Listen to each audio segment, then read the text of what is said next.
Doctor Baba Saheb Ambedkar open university.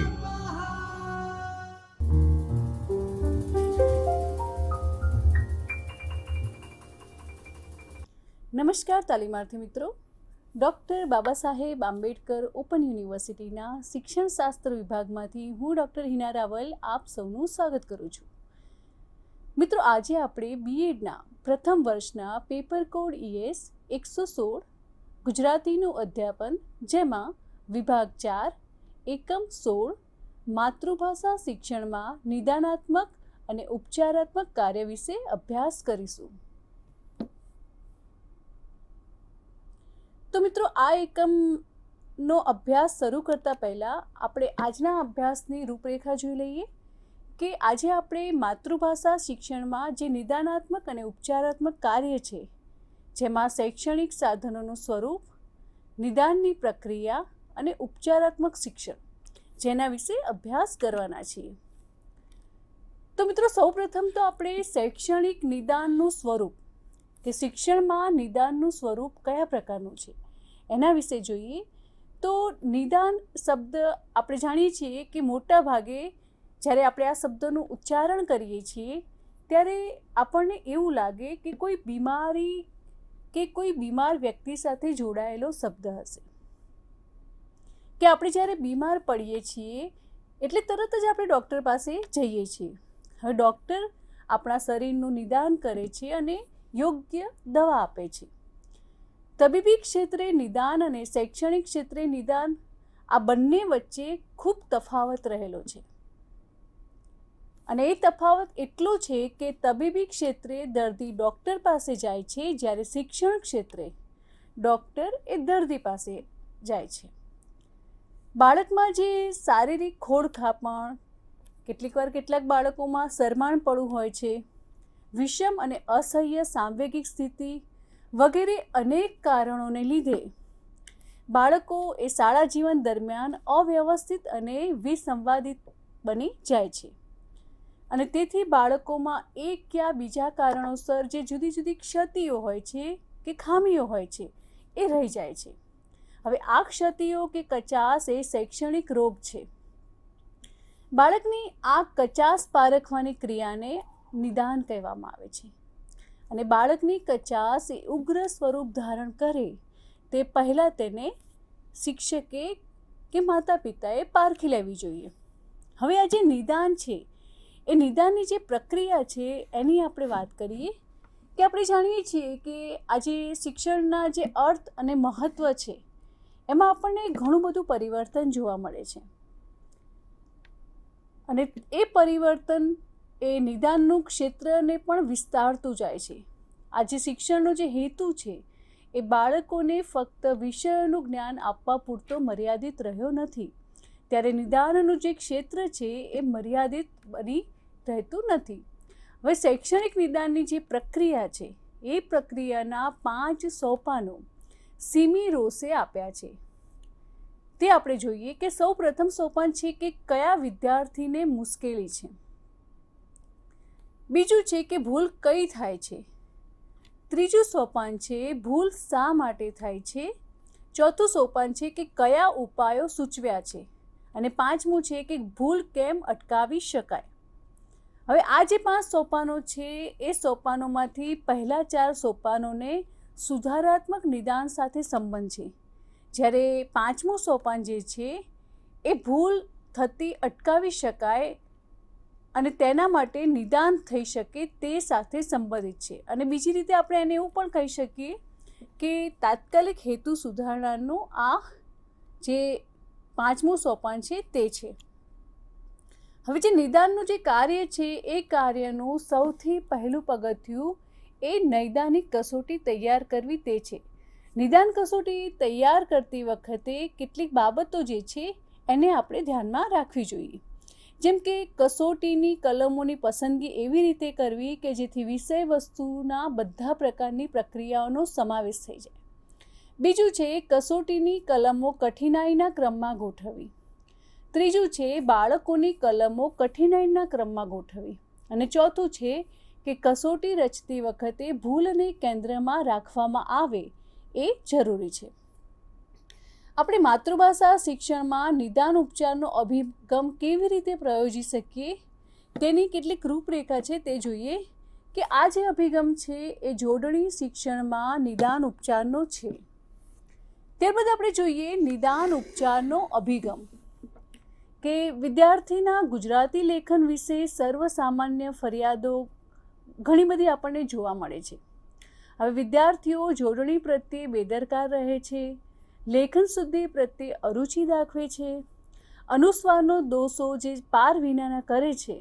મોટાભાગના બધા શિક્ષકોની આ જે સામાન્ય ફરિયાદો છે એ સામાન્ય ફરિયાદો એ વિદ્યાર્થીઓ જોડણી પર વધારે ધ્યાન આપતા જ નથી અને તેના અનેક કારણો છે અને પરિણામે વિદ્યાર્થીઓ જોડણીમાં કાચા રહે છે.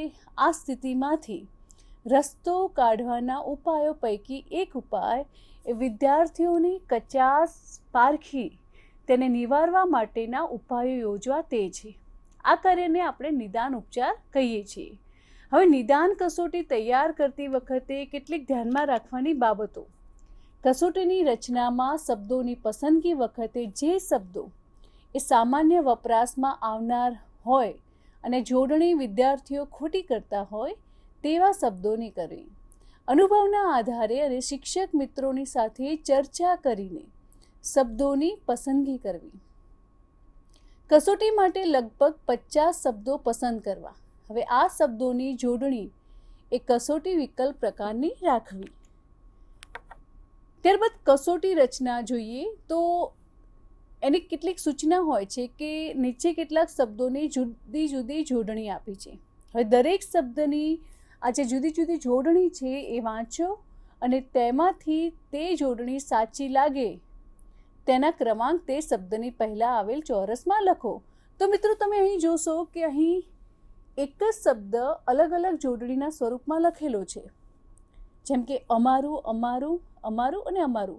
હવે શબ્દ છે એક જ, પરંતુ આ એક જ શબ્દને લખવાની જે રીત છે તે અલગ અલગ છે. એમાંથી સાચો શબ્દ હોય એનો ક્રમ નંબર આગળના ખાનામાં મૂકવાનો છે. તેવી રીતે આશીર્વાદને લગતી જોડણી અહીં આપેલી છે. મિત્રો, મોટાભાગની સ્પર્ધાત્મક પરીક્ષામાં આશીર્વાદની જોડણી પૂછાઈ હોય એવા ઘણા બધા ઉદાહરણ આપણે જોઈએ છીએ. ત્યારબાદ આગળ જોઈએ કસોટીના પાત્રો કે શાળામાંથી કોઈ પણ એક શ્રેણી પસંદ કરવી. દાખલા તરીકે આપણે જોઈએ કે ધોરણ 9ના 2 વર્ગોના 110 બાળકો પસંદ કર્યા. હવે આગળ જોઈએ કસોટીનું સંચાલન કે કસોટી તૈયાર થઈ ગયા પછી જે બાળકો પર આ પ્રયોગ કરવાનો છે તે બાળકોને આ ગુજરાતી નૈદાનિક જોડણી કસોટી આપવી અને આ માટે એકાદ તાસ જેટલો સમય આપવો. મોટાભાગે 50 શબ્દોની કસોટી માટે જરૂર જણાય તો અન્ય માતૃભાષાના શિક્ષકની મદદ લેવી અને દરેક વખતે તેમને સાથે રાખવા. ત્યારબાદ કસોટી તપાસણી કે નૈદાનિક કસોટી આપવાનું કામ પૂરું થયા બાદ દરેક કસોટી કાળજીપૂર્વક તપાસી લેવી. દરેક ઉત્તરવહીના સાચા અને ખોટા જવાબ તારવવા. ખોટા જવાબોનો અભ્યાસ કરી વિદ્યાર્થી ક્યાં અને કેવા પ્રકારની ભૂલો કરે છે તેની આવૃત્તિ સહિત નોંધ કરવી. અહીં મિત્રો ભૂલોના પ્રકાર અને આવૃત્તિને લગતો એક ચાર્ટ તમને જોવા મળશે કે જેમાં બાળકો કેવી ભૂલો કરે છે અને કેટલા બાળકો જે તે પ્રકારની ભૂલો કરે છે તે જાણવા માટેનો આ પૃથ્થકરણનો ચાર્ટ તૈયાર કરવામાં આવ્યો છે કે જેમાં તમે જોશો કે કસોટીનો ક્રમાંક છે, વિકલ્પોને આવૃત્તિ છે, સાચા ઉત્તરો આપનારની સંખ્યા છે અને ખોટા ઉત્તરો આપનારની સંખ્યા છે. આ રીતે નિદાનાત્મક કાર્ય કરીને ત્યારબાદ ઉપચારાત્મક કાર્ય કરવામાં આવે છે. હવે આપણે જોઈએ ઉપચારાત્મક શિક્ષણ કે મિત્રો વિચારો કે ડૉક્ટર એ નિદાન કરે પણ દવા ન આપે તો શું હાલત થાય, અને તેવી જ રીતે તેવી જ હાલત શિક્ષણમાં પણ થાય કે નિદાન કરીએ પછી જે કચાશ રહી છે તેની દવા કે ઉપચાર જો કરવામાં ન આવે તો નિદાનનો કોઈ જ અર્થ રહેતો નથી. અને આ માટે શિક્ષકે કેટલાક જે તાસો છે અને વિદ્યાર્થીઓને ઉપચારાત્મક શિક્ષણો આપવું જોઈએ કે સૌપ્રથમ બાળકોને જોડણી શુદ્ધિની અગત્યતા સમજાવી અશુદ્ધ જોડણીને કારણે અર્થનો કેવો અનર્થ થાય છે તે સદ્રષ્ટાંત સમજાવવું. ત્યાર પછી કેટલાક જે સામાન્ય શબ્દોની સાચી જોડણી છે એ બતાવવી જોઈએ અને તેના નમૂના વર્ગમાં મૂકવા.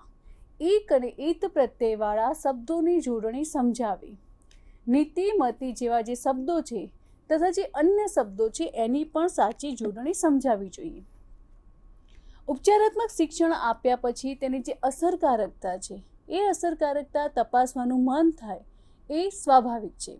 નૈદાનિક કસોટી દ્વારા કચાસ પારખ્યા પછી તે કચાસ દૂર કરવા માટે ઉપચારાત્મક શિક્ષણ આપવામાં આવ્યું. ઉપચારાત્મક શિક્ષણ કેટલું અસરકારક નીવડ્યું તે જાણવા માટે પુનઃ નૈદાનિક કસોટી આપવી. આ પુનઃ નૈદાનિક જે કસોટી છે એનું સ્વરૂપ એ નૈદાનિક કસોટીના સમાંતર સ્વરૂપનું હોય છે. ઉપચારાત્મક શિક્ષણ આપ્યા બાદ એકાદ મહિને વિદ્યાર્થીઓને પુનઃ નૈદાનિક કસોટી આપવી. વિદ્યાર્થીઓ કયા શબ્દની જોડણી ખોટી કરી તેમાં તેઓ કેવા પ્રકારની ભૂલો કરે છે તેની નોંધ કરવી. અગાઉની માફક પૃથ્થકરણનો ચાર્ટ ફરી તૈયાર કરવો.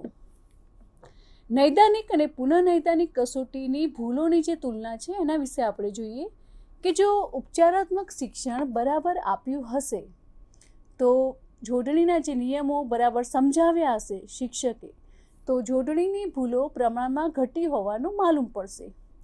જોડણી ઉપરાંત સંધિ, અલંકાર, છંદ, સમાસ વગેરે ઉપર આ રીતે કામ કરી શકાય છે. આ માટે શરત એક જ છે કે માતૃભાષાના શિક્ષકને ધગસ અને રસ હોવા જોઈએ. તો આ રીતે શાળાઓમાં ભાગ્યે જ નિદાનાત્મક કસોટીઓ લેવાતી હોય છે. જો દરેક શાળાઓમાં ફરજિયાત નિદાનાત્મક કસોટીઓ લેવામાં આવે તો બાળકમાં રહેલી જે ખામીઓ કે કચાશ છે એને દૂર કરી શકાય છે. વર્ગમાં આવનાર બધા બાળકો એક સરખા હોતા નથી, તેથી નિદાન કસોટી ખૂબ જ જરૂરી છે.